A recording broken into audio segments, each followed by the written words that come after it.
নমস্কার। আজ সকালের অন্বেষণে আপনাদের সকলকে জানাই স্বাগত।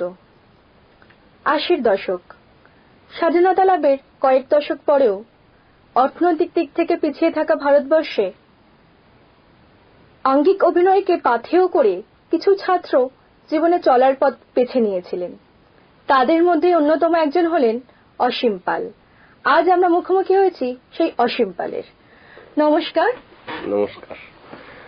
আজ আপনার কাছে আমাদের পক্ষ থেকে কিছু প্রশ্ন আছে, শুধু আমাদের পক্ষ থেকে নয়, সকল দর্শকের পক্ষ থেকে কিছু প্রশ্ন এবং তার একটা উত্তর আমরা আশা করি। আমার প্রথম প্রশ্ন আপনার কাছে যে আপনি কোন স্পর্ধা থেকে এই প্রফেশনটাকে বেছে নিলেন? স্পর্ধা কিছু নয়, আমার নিজের ভাবনায় ছিল যে আমরা বিভিন্ন ভাষাভাষীর দেশ এই ভারতবর্ষ। আমি যখন পশ্চিমবঙ্গের বাইরে যাই তখন সেখানে আমাকে কমিউনিকেট করতে গেলে হয় হিন্দি জানতে হবে, না হয় ইংরেজি জানতে হবে। কিন্তু ভারতবর্ষের বাইরে গেলে আমাকে আরো কিছু জানতে হবে, এবং দক্ষিণ ভারতে গেলে বা অন্যান্য যে ভাষাগুলো আমি জানি না সেই রাজ্যগুলোতে গেলে আমার একটা সমস্যা তৈরি হচ্ছিল।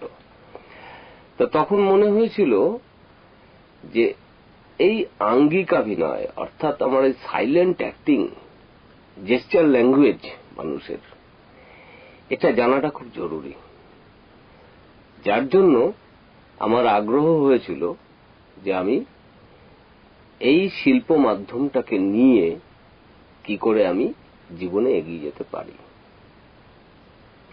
আমার পরের প্রশ্ন যে আপনি এটা কোথায় শেখা শুরু করলেন, কার কাছ থেকে শিখতে শুরু করলেন? আমি যাকে শিক্ষক হিসেবে পেয়েছিলাম, স্বনামধন্য এবং ভারতবর্ষে মূকাভিনয়ের খুব প্রখ্যাত এবং ভারতবর্ষের সুনাম যিনি বিদেশের মাটিতেও রেখে এসেছেন, শ্রী যোগেশ দত্তর কাছ থেকে। উনি আমার এই মূকাভিনয়, বাঙ্গিকাভিনয় যাই বলুন, তার শিক্ষাগুরু।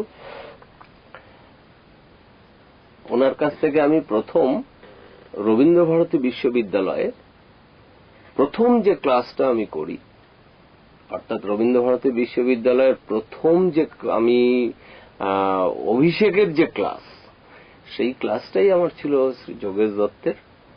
এবং ওনার ক্লাস করার পরে আমার মনে হয়েছিল যে এই শিল্প মাধ্যমটা নিয়ে জীবনে অনেকটা এগিয়ে যাওয়া যাবে।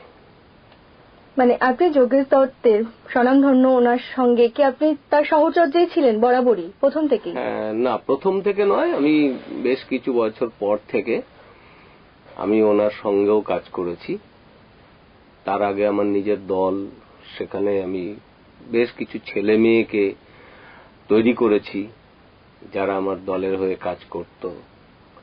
পরবর্তীকালে আমি সরাসরি শ্রী দত্তের কাছেই কাজ করতে শুরু করি এবং সারা ভারতবর্ষ এবং পৃথিবীর বিভিন্ন দেশেও ওনার সঙ্গে আমি সুযোগ পেয়েছি অভিনয় করার। এটা আমার মনে হয় যে ওনার পাশে দাঁড়িয়ে অভিনয় করা, এটা আমার কাছে ধৃষ্টতা। যোগেশ দত্তের ছাত্র হিসেবে আপনার কি অভিজ্ঞতা? যোগেশ দত্তের ছাত্র হিসেবে আমার অভিজ্ঞতা বলতে গিয়ে প্রথমেই মনে পড়ে যে যখন প্রথম আমি ওনার কাছে মূকাভিনয় শিখছি, একটা চরিত্রের আমি শোল্ডারটা শেক করে ফেলেছিলাম। হঠাৎ করে পেছন থেকে হাত দিয়ে এমন ভাবে মেরেছিল আমি বসে পড়েছিলাম। এই হচ্ছে আমার প্রথম অভিজ্ঞতা। দ্বিতীয় অভিজ্ঞতা হচ্ছে একটা গাছের চরিত্র আমি করতাম। তো কাঠুরিয়া গাছ কেটে নিয়ে যাচ্ছে, সে গাছটা কিভাবে নড়ছে সেটা আমাকে করতে হতো। আমার হচ্ছিল না বোধহয়। আমাকে হঠাৎ করে টানতে টানতে পাশে একটা বাগান ছিল, গাছ ছিল, সেখানে নিয়ে গেল। গাছের মধ্যে লাঠি দিয়ে দুবার মারল, মেরে বলল, দেখ পাতাটা কেমন নড়ছে। আমাকে বলল করতে শুরু করলাম। হঠাৎ করে আমার এইখানটাতে ওই লাঠি দিয়ে মেরে দিল। আমি নড়ে উঠলাম, বলল এরকমই হবে।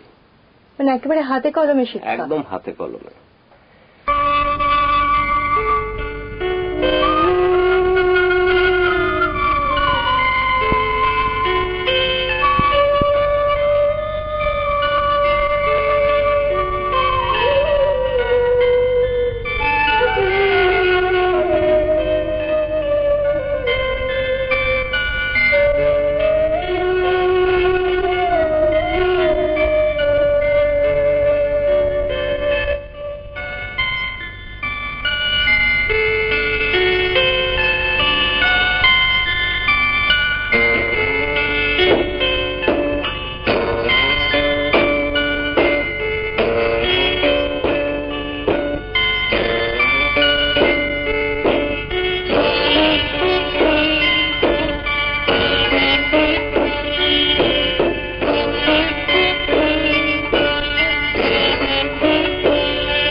পাখি গান গায়।